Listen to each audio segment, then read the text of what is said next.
Hello traders and welcome to the channel. In this short video, we are going through how you can paper trade, backtest, or train your setup in the futures markets for free.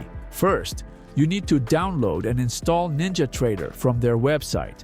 If you don't know how to do that, I will link a video in the description that walks you through the installation process. Once you have NinjaTrader installed, open it up, go to Connections and choose Playback. Choose the instrument you want to test. I will choose NQ. Next, choose a day that you want to trade. I believe this records 3 months back, but I'm not 100% sure. Hit download and continue. Here's your playback controller. You can scroll to a specific time, such as the market opening. If you're backtesting longer trades, you can speed up time after entry. Sometimes the charts won't load properly. If that happens, close the chart window. Go back to playback and download the day again. This usually fixes the issue, and the playback works well 90% of the time. That's it.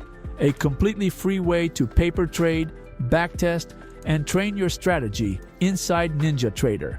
People have been asking about a free paper trading tool, so here it is. Thank you for watching.